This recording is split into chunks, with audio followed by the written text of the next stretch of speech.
for me do ase amwakwa ba e dey aba the Punch TV so mesro say obe share video e dey ama me ama foforo nso enye bi ahwe no wahu ne yekoso e wo oman Ghana mu hanim say media dey akire bronin mesro say obe mi subscriber team ne so say dey be upload video bi a onsa betimi aka na nso watimi ahwe no wahu ne yekoso e wo oman Ghana mu hanim say the Punch TV ye dey bi a fa to yon say ensem dey betwa gu media ne su bia no ye de beba be sommo ye mamoni emfi wo ho ye mama sonso ensi wo ho ye wo party bia no ye de ebeba be sommo de fa celebrities ho asofo bi nsem a wotena media no so ekekam anaso se empo ensem bi ebetwa aguo wo media ne so se fa amanyofo ho anase temamuni bi ho ne nsem no epop wo media ne so nko ade a ye beba be fa ne yaka no se de sitie de ebo mu hye ne so se the Punch TV for ye nyi bi film yemfa bi nka ho send your video sitie ana wasema obeka to media ne sitie no sa ne beka no pepepe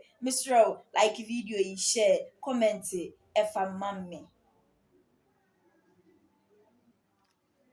Thank you very much, Mr. President, for your questions and also your commendation. This will not be a 9-day wonder. Everybody knows that when I was president, I held media encounters, every year of my presidency. It's not been the same under this government. They've run away from the searing accountability to the media. We all know that Chapter 12 of our Constitution is on press freedom. And it has been one of the most progressive constitutions that any African country can have, because it gives wide-ranging freedoms to the media to be able to do its work, and principally to carry out their role as the watchdogs of the people, not as the guard dogs of government. Some of us have abdicated that role, and instead of being the watchdogs of the people, we have been the guard dogs of government, savaging people who question and try to hold government accountable. So we must take note of that. Safety of journalists is important, and I must say that in this last administration, journalists have felt more afraid, they have felt more cowed. Many journalists have been harassed, they have been forced to flee the country. I remember a journalist had to run to South Africa and stay there for some time to let things cool off before he returned. Another journalist in the Upper East region who questioned some issues to do with illegal mining also had to run away from the region for fear that he was going to be assaulted or harmed. I remember Ahmed Swali and his murder, assassination, which up till today, government does not seem to have the political will to let the investigations go forward and bring the people who did this to justice. As long as these people are not brought to justice, the possibility exists that they can do something similar in the future. And so these are things that we take seriously. And my track record when I was president is there for everybody to see, that because I'm a colleague of yours, my training is in the media, and so I can empathize with the work you do. And so definitely you can be sure that as president, I'm not going to condone or conspire to harass journalists when they do the work that the Constitution has mandated them to do. We're willing to sit with you and look at any laws that are in contradiction with the Constitution. The Constitution is the overarching law of our country. And so if there are any laws that are punitive and constrain the media from doing its work, they are laws that we can look at and we can amend if necessary. The low salaries are not only the state-owned media, they are even worse in the private media. They are even worse in the private media. And so it's something that we need to attend to. The thing about media is that it is driven mostly by adverts. Unfortunately, things have gotten worse because businesses are suffering currently. The budget for advertising has shrunk. And also because of the number of media that we have, dividing that little budget amongst the media makes it difficult to be able for the media owners to be able to guarantee bigger salaries. And so even in turning our economic fortunes around and bringing the private sector back onto the path of growth and growing our economy would create a bigger pot for us to be able to give more advertising to media houses so that they can improve the salaries of media people. But in the meantime, if you remember, we set up a media development fund. There were a few challenges at the time, and so we put it in abeyance for the meantime. But I think there is something that we can look at again. Set up a media development fund. Government puts seed money into it. It was meant to improve training of journalists. It was meant to attend to welfare of journalists and so on and so forth. And so it's something that we are willing to reactivate. And together with the GJA and all the other media umbrella groups, we'll sit down and see how this media development fund can inure to the benefit of people in the media space. And so those are all things that we are willing to look at. The other question was... So on the exchange rates. Yeah, on the exchange rates. The immediate issue with the exchange rate and the economy is that the best signal Ghanaians can send to both domestic and international investors is that we're ready to change the current trajectory on which we are. I think that if we hold a successful election, we demonstrate to the world and our people that we are willing to change this trajectory on which we are, that is leading us further into the abyss. It will restore confidence in the economy. That in itself will send a signal that stabilizes the foreign exchange. Currently, nobody has hope in where we are going. And so people are hedging because of the rate of deterioration of the value of the cedi. People are hedging for other foreign currencies. And when it happens like that, then it puts further pressure on the currency.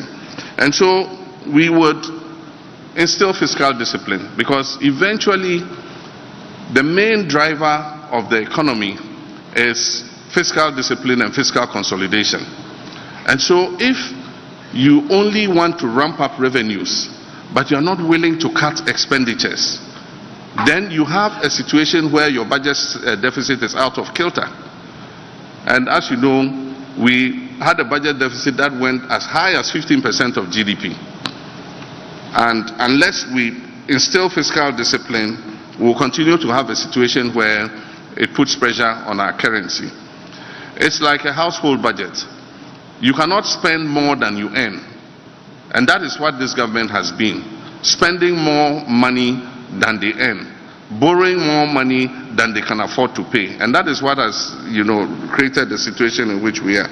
So we must reduce the deficit, we must instill fiscal discipline, we must reduce the debt burden, and already there is a debt restructuring going on, and so we must continue the debt restructuring, but make sure that we put in the buffers so that we don't fall into this situation again. In my administration, we set up what we call the sinking fund. And we capped the stabilization fund. So any excess money that was above what you go to the stabilization fund went into the sinking fund. We also committed other revenues into the sinking fund so that we could anticipate debts that were becoming due and pay them. This government came and depleted the sinking fund and did not replenish it. And that is how come that we are in the crisis in which we currently are. And so replace the sinking fund, create more buffers so that the economy is more resilient to shocks. The thing about the world is it's unpredictable and shocks will come. But it is how resilient your economy is that will make you be able to come out of the shocks. We all went into the shock together with Cote d'Ivoire. Today our economy is so battered and bruised. And Cote d'Ivoire's economy is much more stable. And I just saw a video of the president waxing lyrical about Cote d'Ivoire in 2016. Today, I don't think he wants to hear that comparison, because inflation is lower in Cote d'Ivoire, far lower, single digit. And our inflation is at 25%. It went as high as 54%. And so discipline is important. But apart from that, part of the reason we're suffering is the collapse of the cocoa sector. Cocoa has been a traditional pillar of this economy. And when I was leaving office, we did a syndication, cocoa syndication of $1.8 billion. The banks had confidence in this country, and so they gave us $1.8 billion upfront to put in the cocoa industry. And this syndication has been going on over the years. Currently, the last syndication we did, we struggle to even make $800 million. I don't think we've received $800 million for the syndication. And so that injection of foreign currency that was predictable and sure, that used to come into the country every year, helped to stabilize the foreign exchange. Today, the cocoa industry is a pale shadow of itself. And so one of the things in the medium term is to revamp the cocoa industry as quickly as possible and make sure that its impact in terms of foreign currency injection is revived. Aside from that, we need to quicken our pace in the oil and gas sector. All of you have heard of the transition to green energy. It is real, it is happening. And so every country that has an oil and gas industry is putting in the maximum investment in order not to have what we call stranded assets. You will have the oil wells, but if that transition is completed, nobody will be interested in putting money to recover that crude oil and gas. These 8 years have been wasted completely. In my time, in 4 years, I worked tooth and nail to bring 2 new oil wells into production. If you look at the 10 years of oil production, from 2010 when we started oil production till 2016 when I left office, we have earned about $3.3 billion from our share of oil production. In the 8 years, that's because of the work I did to bring 2 new oil wells, in the 8 years that Nanado and Bawumia have been in office, Ghana has earned $7.3 billion. And so in total, over 10 years, over the period from 2010 till now, we have earned about 10 billion. 7 point something of it in Bawumia and Akufo-Addo's time, and 3 point something of it in Professor Mills and my time. For the last 8 years, nothing has happened in our oil industry. Not a single drop of oil has been added. Unfortunately, our production of oil has reduced by 32%. And so we're producing less. So one of the things we'll do is to quicken and attract the oil companies to come back. As I speak, E&I have run away to Cote d'Ivoire because of the unfavorable environment here.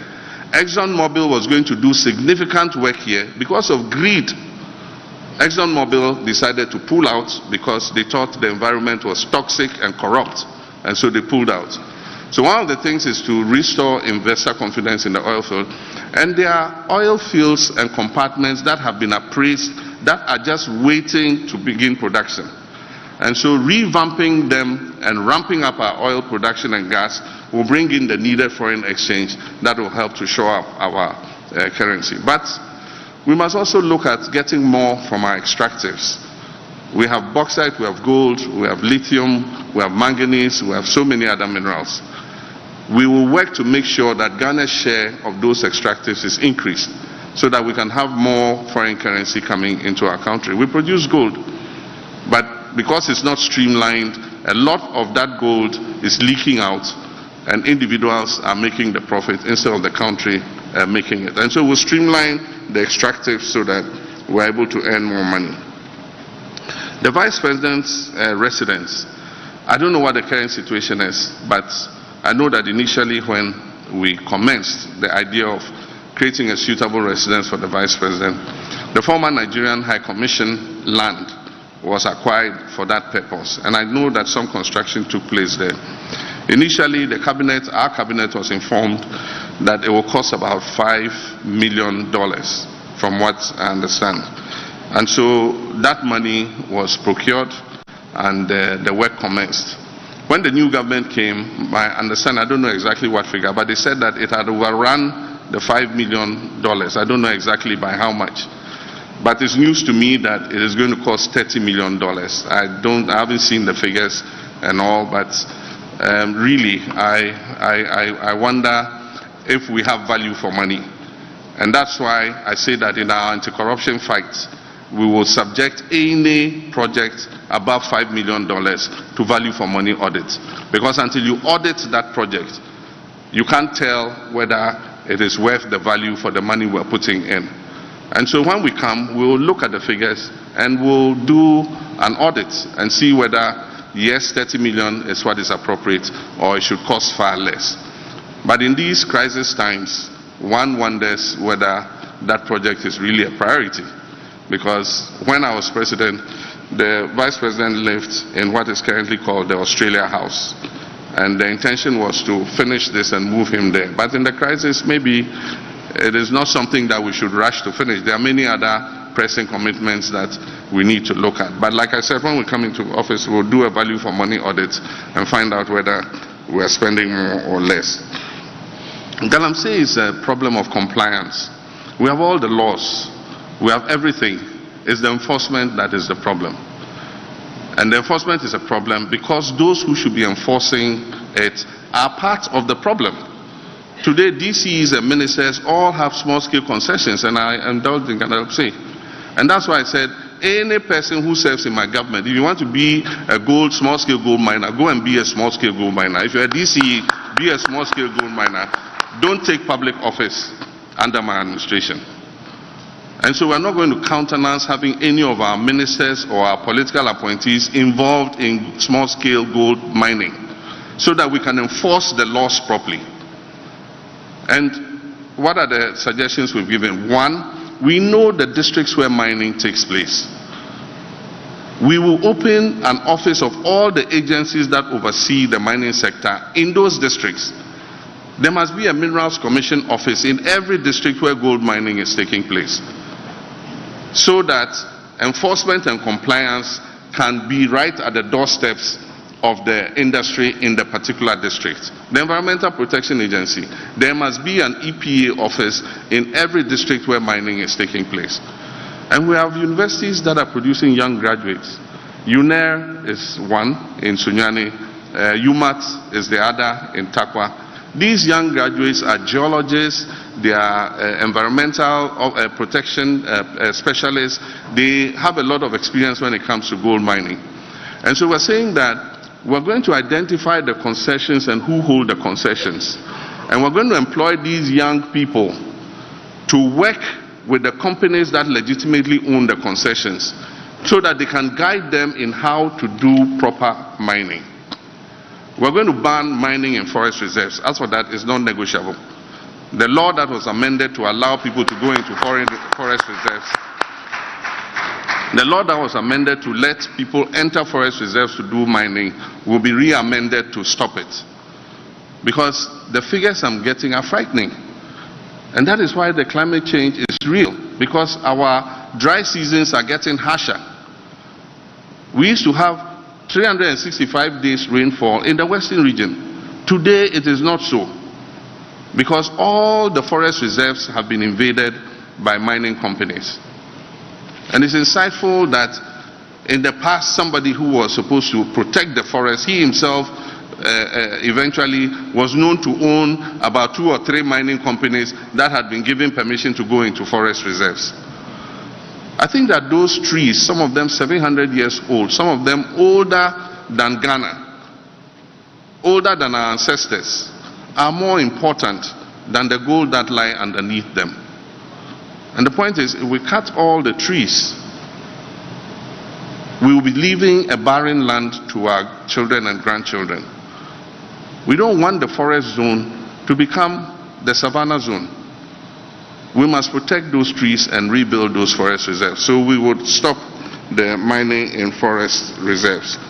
The question about free SHS. Yeah, free SHS bill. I support any bill that will improve our education. 1, to make it sustainable. 2, to afford quality education for our children. And so any bill that would achieve this is something that I'll support. I haven't seen the bill, and I don't think that it has been subjected yet to stakeholder consultation. But we would want to see the bill